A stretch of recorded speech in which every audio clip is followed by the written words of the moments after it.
let's review the process to check the images from a previous study. First of all, we need to be sure that we don't have any patient open. So this part over here must be clear. If we see any patient information here, it's because we have a patient open now. If we had a patient open, we need to end exam first, okay? I click end exam and I don't see anything here, okay? So we're ready to check an old study. We'll go to patient. We click the patient key. Exactly the same as if we were going to begin a new study. But in this case, we won't put any new information here. We want to find that patient we want to review in the lower side of the monitor. As you can see, we have many patients here that we have stored for demo purposes. And I want to work with one patient that is not here in this list because it's a very old patient. So in this list, you will usually see the last patient you saw will be at the very top of the list.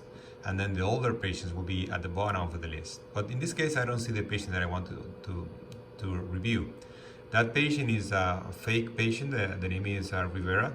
And I will find the patient by patient name. So I can go here where it says search, and I can find the patient by patient ID, or I click here and then select name. And then I will type the name of the patient. I can type either the name or the last name. So I begin to type R-I-V, see?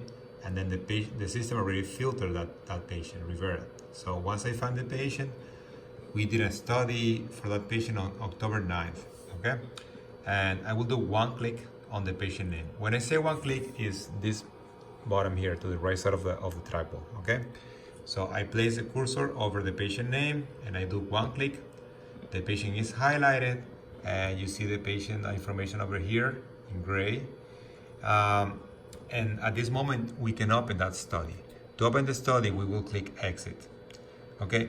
We could also, this is the same process we use to begin a new study for the same patient. If I click here, you see here new study. If I click here, I can begin a new study for this patient. But in this case, I want to review that old study. So I will click exit here. When I click exit, what the system will do is that it will open that study again. As you can see to the right side of the monitor, you can see the thumbnails from that study. So to see those thumbnails, I will use the cursor key. Cursor key is the one to the left side of the trackball. When I click that, you will see the cursor in the middle of the monitor, and then you will bring the cursor over to the right side of the monitor to select the images you want to see. I like to put the system in dual column here. I click here so I can see two columns, so I can see more thumbnails. When you click here, the system will stay like that until you turn off the system, okay? As you can see, the system is showing me the last image here, the number 35, and here at the very top, I see the number 21, so I have more images up. And I will go with the cursor here to this little arrow here and click set and see how the machine is going up. And I already found the number 1, okay? When I want to begin to review the images, I just place the cursor over the image. I click set here, I click set one time, I click set, boom. And you will see how the machine opens the study. But this is a scene loop, it's a video clip.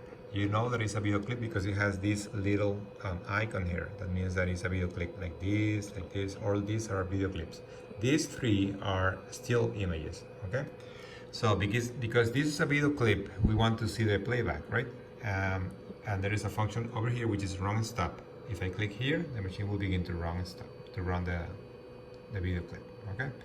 I can modify the velocity, the playback speed, where it says rate, okay? Number 1 corresponds to the knob number 1. So if I rotate this knob here, now the rate is 50, and as you can see, the video clip is playing back slowly, okay? I can even go to, or I can go back to 100, or I can go to 200. It will play back faster, see? So let's leave it in 100%, which is the real time, okay? To see the next image, I will use my cursor again, and I will go to the next one here. I will do one click there, and then the system is showing me the number 2, okay? And again, I can click here, run and stop. But I feel this is easier because this is the number 5 knob. See, there are 5 knobs at the very top of the keyboard. So this is the number 5, which is this knob here. I can just click in the middle of number 5. If I click there, see what happens. It begins the playback. Okay? When I click here, it stops, playback, stop, playback. Okay. If I want to go to the next image, I come to my trackball again, move the cursor here, click there, and click here, and I can see the next one. Okay, and so on. I can go to the number 4, and click here, and I can see number 4 playing back. Okay, and so on until you see all the images. When you're finished with reviewing the study, you need to end study again. So you will use the NXM key, so you can close that study. When I click here, boom, it's closed again, and I'm ready to check the next study.